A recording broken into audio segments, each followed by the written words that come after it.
Picture this. It's March 1945, somewhere in the Pacific. A British minesweeper cuts through dark waters, its crew scanning for the underwater death traps they've cleared hundreds of times before. They're experts. They know Japanese mines, or so they think. Suddenly, without warning, without even touching anything, the ship erupts in a massive explosion. The mine detonated from 6 feet away. No contact, no trigger wire, nothing. Within weeks, similar reports flood Allied Naval Command. Mines exploding near ships, not under them. Torpedoes detonating before impact. It's as if the Japanese have given their weapons a sixth sense, an ability to feel the presence of steel and strike before ships can react. Allied losses start mounting and panic sets in. What new devilry is this? Then British engineers get their hands on one, an intact Type 4 magnetic fuse recovered from a dud mine off the coast of Burma. What they discovered when they carefully dissected this device would fundamentally change naval warfare forever. The elegant simplicity of its design, combined with its devastating effectiveness, left even the most experienced ordnance experts speechless. This is the story of how Japanese engineers created one of World War II's most lethal innovations, and how British scientists raced against time to understand and counter it before it turned the tide of the Pacific War. To understand why the Type 4 magnetic fuse represented such a quantum leap in weapons technology, we need to step back and look at the state of naval mine warfare in the early 1940s.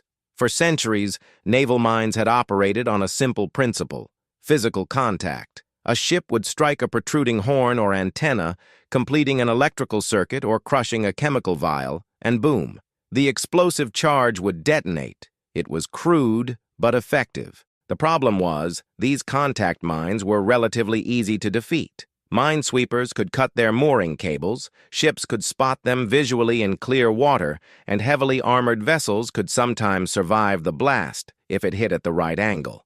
By the start of World War II, both Allied and Axis powers had developed more sophisticated solutions. The Germans led the way with magnetic mines dropped by aircraft into British harbors and shipping lanes. These used a simple magnetic needle that would swing when it detected the change in the Earth's magnetic field caused by a large steel hull passing overhead. No contact needed. The ship didn't even know the mine was there until it was too late. When Germany unleashed these weapons in 1939, they caused absolute chaos, sinking dozens of ships in British waters and nearly strangling maritime commerce. It took months for British scientists to figure out how they worked and develop effective countermeasures, including degaussing ships to reduce their magnetic signature. But the German magnetic mines had limitations. They were relatively large, required significant depth to work properly, and most critically, they could be fooled once you understood them. By 1941, the Allies had largely neutralized the magnetic mine threat through a combination of degaussing, acoustic hammers that triggered mines prematurely, and specialized mine-sweeping techniques. The Germans tried to respond with combination fuses that required both magnetic and acoustic triggers, but these too were eventually countered. Meanwhile, in the Pacific, Japanese naval engineers had been watching and learning. Japan faced a unique challenge. They were fighting a defensive war across thousands of miles of ocean, trying to protect vital sea lanes and harbor approaches with limited resources. They needed a mine that was cheap to produce, easy to deploy, incredibly difficult to sweep, and above all, reliable. Japanese metallurgy and manufacturing couldn't match American or British industrial capacity, so they had to be smarter, more elegant in their engineering. The Type 4 magnetic fuse was their answer, and it represented a completely different philosophy from anything the Germans had built. The development began in 1942 at the Imperial Japanese Navy's Technical Research Institute in Yokosuka. Engineers led by Commander Takeo Yoshimura studied captured German magnetic fuses and quickly identified their weaknesses.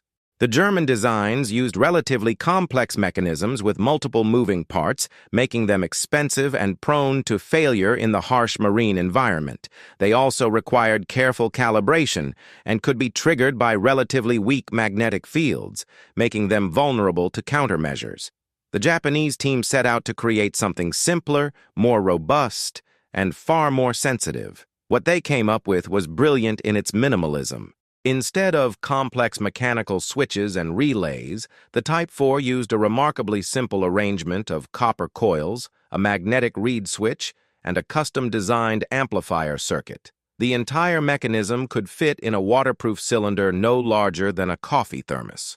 Here's what made it revolutionary. Traditional magnetic mines detected the static magnetic field of a ship's hull. The Type 4 was different. It detected the rate of change in the magnetic field. As a ship approached, its magnetic signature would cause a gradual increase in the local magnetic field strength. The Type 4's coils would detect this change, and as it accelerated beyond a certain threshold, the fuse would arm itself. Then, at the moment when the rate of change hit its peak, indicating the ship was directly overhead or alongside, it would detonate. This meant the mine wouldn't just explode when a ship was near. It would explode at the mathematically optimal moment for maximum damage. The first confirmed encounter with the Type 4 fuse came in January 1945, though Allied forces didn't immediately realize what they were dealing with. The HMS Squirrel, a modified Algerine-class minesweeper, was conducting routine operations off the coast of Ramree Island in Burma when it simply disintegrated in a massive explosion. Survivors reported no visible mine, no contact, nothing. The ship had been traveling at standard minesweeping speed, its crew alert and experienced. One moment they were cutting through calm waters, the next, the vessel had broken in half. Of the 108 men aboard, only 23 survived. The Admiralty investigators initially assumed it was a new type of German mine transferred to Japanese forces, perhaps an advanced acoustic trigger. They had no idea they were dealing with something entirely new. Over the following weeks, similar incidents multiplied. The destroyer HMS Pathfinder struck what appeared to be a magnetic mine, but reported the explosion occurred several feet from the hull, not directly beneath it. Two merchant vessels in the Malacca Strait reported near-simultaneous detonations despite being separated by over 200 yards, suggesting a proximity trigger far more sensitive than anything previously encountered. Most disturbing were reports from minesweeper crews who swore they'd cleared certain areas thoroughly, only to have ships hit mines in those exact locations days later. Either the Japanese were laying mines faster than they could be cleared, or something about these new weapons made them invisible to standard sweeping techniques. The break came in March 1945 when a Royal Navy diving team recovered an intact Type 4 fuse from a mine that had failed to detonate in shallow water near Akyab. The mine had been dropped by a Japanese aircraft and had settled in only 15 feet of water, visible to sharp-eyed patrol boat crews. Explosives disposal experts carefully disarmed it and transported the device to the Admiralty mining establishment in Havant, England. This was where the real detective work began. The team assigned to examine the fuse was led by Lieutenant Commander Charles Goodeve, a Canadian scientist who had already made significant contributions to degaussing technology and anti-magnetic mine warfare. With him were some of Britain's finest electrical engineers and weapons specialists, men who had spent years studying every conceivable type of naval ordnance. When they first opened the waterproof casing, they found something that puzzled them. The mechanism was almost suspiciously simple. There were no elaborate clockwork mechanisms, no complex relay systems like those found in German combination fuses. Instead, they saw a neat arrangement of copper wire coils wound around a ferrite core, a small glass tube containing what appeared to be a reed switch, and a compact electronic amplifier circuit using vacuum tubes. The whole assembly was potted in a waxy compound to protect it from seawater and pressure.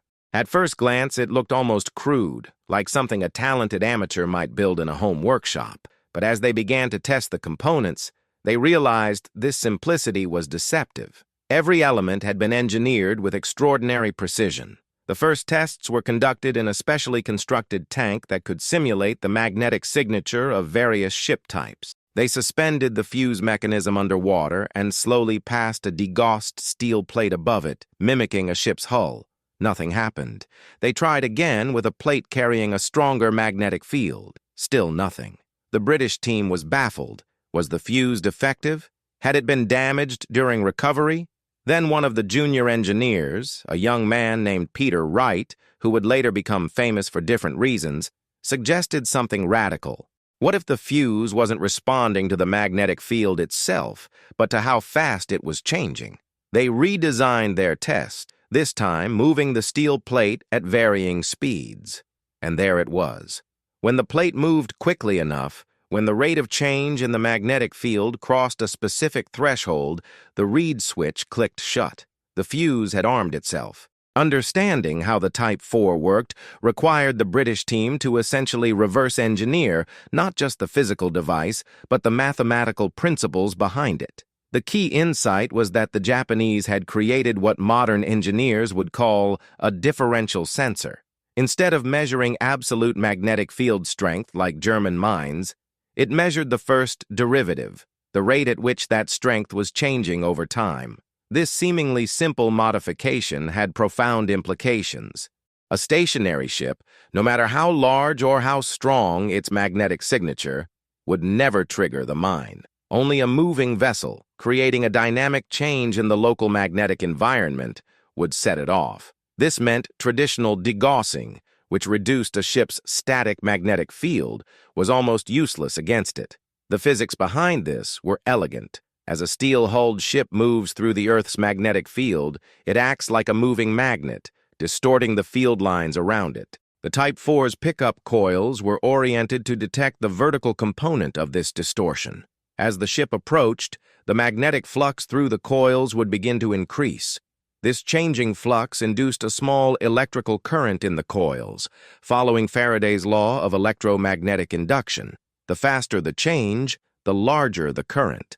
This current was then fed into the amplifier circuit, which boosted it to a level sufficient to trigger the reed switch. The Japanese engineers had calibrated the system so that it would only arm when the rate of change indicated a target of significant size moving at practical ship speeds, typically anything above 3 knots. But here's where it got really clever. The fuse didn't just detect any change. It was designed to trigger at the point of maximum rate of change, which corresponded to the moment when the ship was directly overhead or at the closest point of approach. Think about it mathematically. As a ship approaches a mine, the magnetic field strength increases slowly at first, then more rapidly, then reaches a maximum rate of change at the moment of closest approach, before decreasing again as the ship moves away. The Type 4 used a specialized circuit that could detect this peak in the derivative. It would arm on the rising slope, then fire at the peak. This timing was absolutely critical because it meant the mine would detonate at the point of maximum damage potential, typically directly under the ship's keel or alongside its most vulnerable sections. The amplifier circuit itself was a masterpiece of compact design. Using miniature vacuum tubes that the Japanese had developed for aircraft radio equipment, it provided enough gain to detect the tiny currents induced in the pickup coils, while remaining small enough to fit in the restricted space of a mine fuse. The circuit included a clever feedback mechanism that prevented false triggering from electromagnetic noise or natural variations in the Earth's magnetic field. It would only respond to the specific signature of a large ferromagnetic object in motion.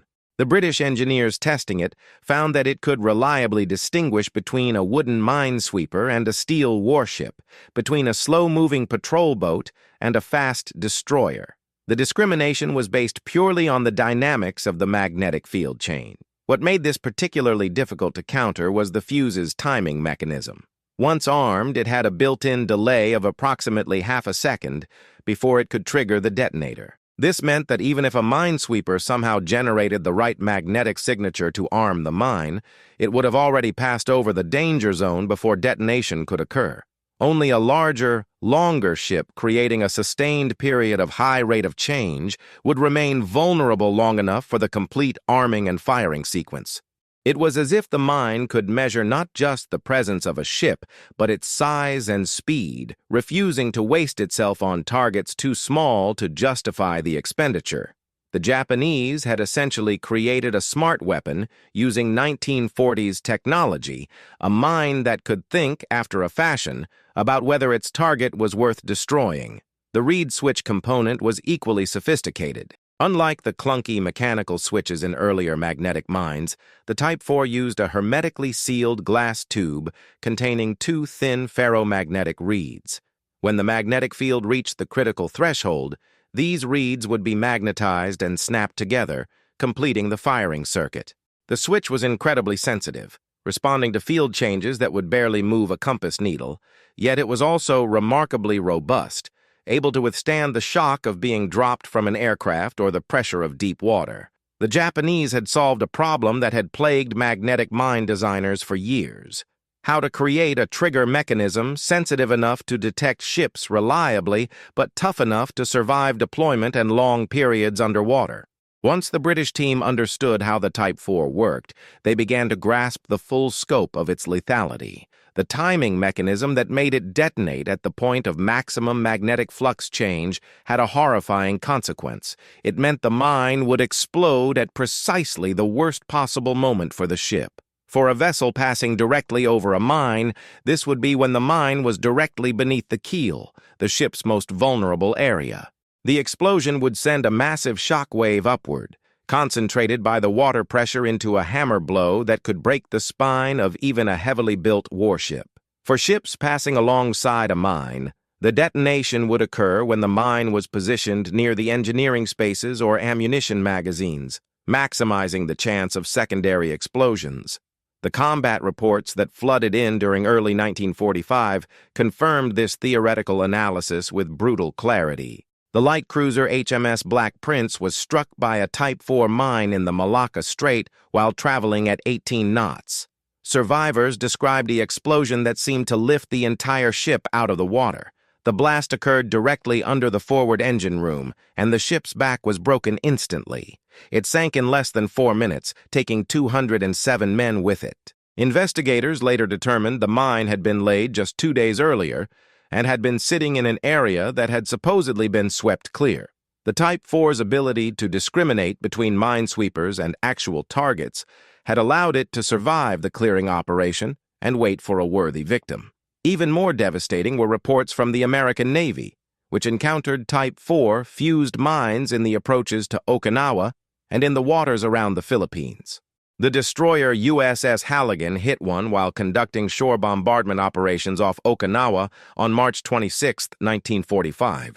The explosion tore the ship in half, killing 153 sailors instantly.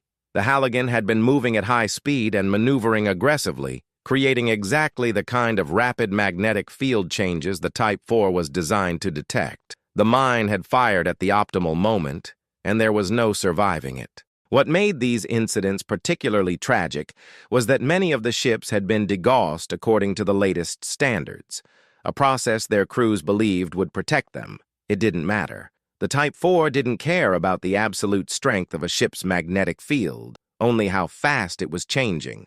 The Japanese deployed Type 4 fused mines in enormous numbers during the final year of the war. Estimates suggest over 15,000 were laid in strategic locations throughout the Pacific and Southeast Asian waters. They were dropped from aircraft, laid by submarines, deployed from surface vessels, and even hand-placed by special forces in shallow harbors. The versatility of deployment was another advantage. Unlike earlier magnetic mines that required specific depths and conditions to function properly, the Type 4 worked in water as shallow as 12 feet or as deep as several hundred feet. This meant virtually any harbor, strait, or coastal approach could be mined effectively. Allied naval commanders found themselves facing an invisible threat that could lurk anywhere ships needed to go.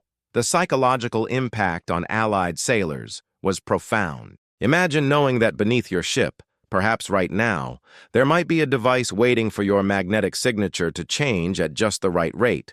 You couldn't see it, couldn't detect it with standard equipment, couldn't disable it by degaussing your ship. The only defense was to slow down, but that made you vulnerable to submarines and aircraft, or to avoid certain areas entirely, which was exactly what the Japanese wanted. The Type 4 achieved something that traditional mines rarely managed. It created genuine fear and uncertainty. Sailors who had confidently sailed through known minefields now approached every stretch of water with dread. The statistical reality was that your chances of hitting a Type 4 mine were relatively low, but the psychological weight of knowing it could happen at any moment, with no warning and no defense, was crushing. There were also horrifying cases of what the British called sympathetic detonation. Because the Type 4 was so sensitive to magnetic field changes in areas where multiple mines had been laid close together, the magnetic disturbance from one mine exploding could sometimes trigger others nearby.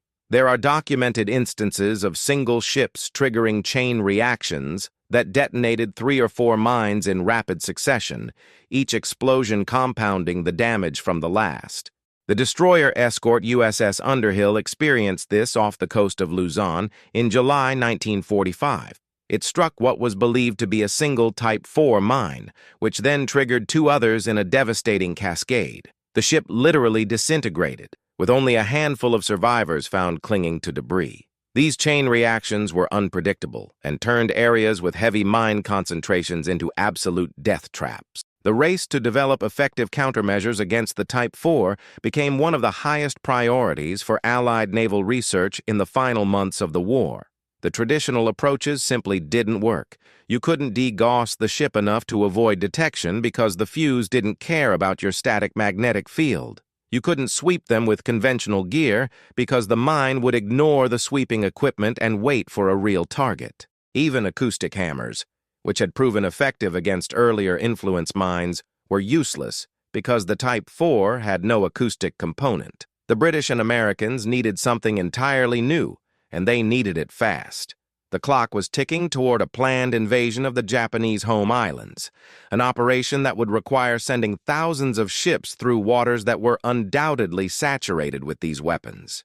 The first breakthrough came from understanding the fuse's reliance on rate of change.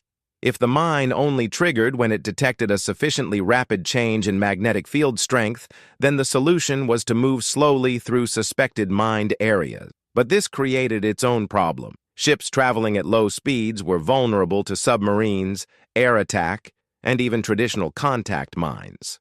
Moreover, many Type 4 mines were calibrated to trigger at speeds as low as 3 knots, barely faster than a walking pace. Clearing a large area at such speeds would take weeks, and you'd still be vulnerable. The Admiralty needed a better solution. The answer came from a team at HMS Vernon, the Royal Navy's torpedo and mining school. They developed what they called a magnetic loop sweep, a specialized mine-sweeping system that could simulate the magnetic signature and, critically, the rate of change signature of a moving ship without actually putting a ship at risk. The system consisted of a large loop of electrical cable towed behind a minesweeper. By running a carefully controlled alternating current through this loop, they could create a moving magnetic field that mimicked the pattern a ship would generate. The current was modulated to match the rate of change signature that would trigger the Type 4. But the sweep would pass over the mine so quickly that even if it armed, it wouldn't have time to complete the firing sequence before the loop had passed. Implementing this system required solving several technical challenges. The power requirements were enormous. You needed generators capable of pushing hundreds of amperes through the sweep cables. The cables themselves had to be specially manufactured to withstand both the electrical load and the mechanical stress of being towed through rough seas. The minesweepers had to maintain precise speeds and courses to ensure the magnetic signature was consistent and effective. And most critically, the operators had to understand exactly what frequency and amplitude of current would trigger the Type 4 without also setting off other types of mines that might be present. It was a delicate balancing act that required extensive testing and refinement. By May 1945, the first operational magnetic loop sweeps were deployed in the Pacific. The results were dramatic. Areas that had been considered too dangerous to transit could be cleared systematically. The sweeps would trigger Type 4 mines in controlled conditions, detonating them harmlessly away from actual ships. But it was slow, dangerous work. The minesweepers themselves were still vulnerable to mines they hadn't yet swept, and the Japanese quickly realized what was happening and began laying mines with random delay timers, hoping to catch the sweepers during subsequent passes. The cat-and-mouse game continued right up until the Japanese surrender in August 1945. Even after the war ended, the Type 4 magnetic fuse continued to claim victims. The Allied mine clearance operations in the Pacific lasted until 1948, and dozens of ships were lost during this period to mines that had been sitting dormant since the war ended. Some Type 4 fused mines had built-in sterilization mechanisms that would render them safe after a certain period, typically 6 to 12 months.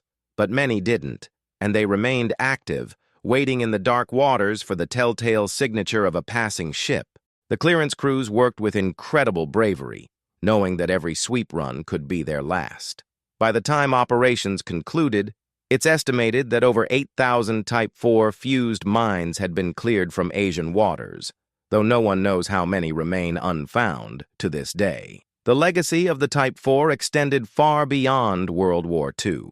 Both the Americans and British took examples back to their own naval research facilities and studied them intensively. The principles pioneered by the Japanese engineers, particularly the use of rate of change detection and smart timing circuits, influenced the next generation of influence mines. Modern naval mines use sophisticated magnetic, acoustic, and pressure sensors in combination, but many still employ the rate of change detection principle that the Type 4 pioneered.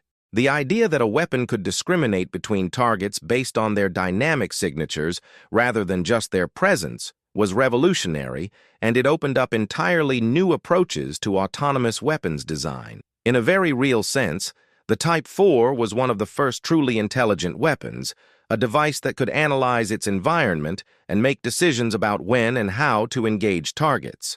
That the Japanese achieved this with 1940s technology, using vacuum tubes and copper wire, remains a testament to brilliant engineering under resource constraints.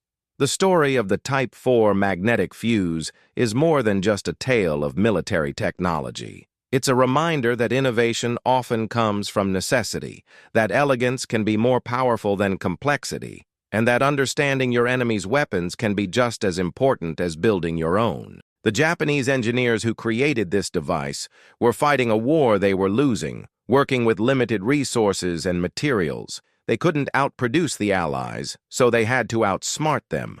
And for a critical period in 1945, they succeeded. The Type 4 caused panic in Allied naval circles, forced a complete rethinking of mine warfare doctrine, and claimed hundreds of lives before effective countermeasures could be developed. What makes this story even more remarkable is how close it came to being lost to history. After the war, in the chaos of occupation and reconstruction, many Japanese technical documents were destroyed or scattered. The engineers who had created the Type 4 dispersed, some returning to civilian life, others lost in the final desperate battles.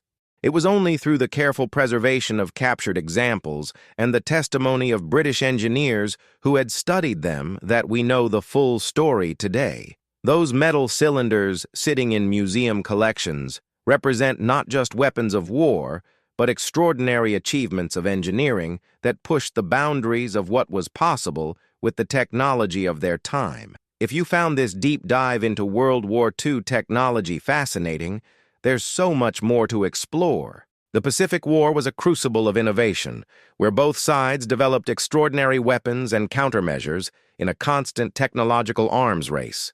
From Japanese super submarines to Allied radar systems, from chitin torpedoes to proximity fuses, the stories are endless and endlessly compelling. Make sure to hit that subscribe button so you don't miss future videos where we'll dissect more of these incredible pieces of history. Drop a comment below and let me know what World War II technology you'd like to see covered next. The British acoustic torpedo? The German snorkel submarine? Japanese night fighting tactics? Your suggestions drive what we cover, so let me know what mysteries of military engineering you want solved. And if you enjoyed this video, smash that like button. It genuinely helps the channel grow and allows us to spend more time researching and producing these deep dives into history's most fascinating technology. Thanks for watching, and I'll see you in the next one.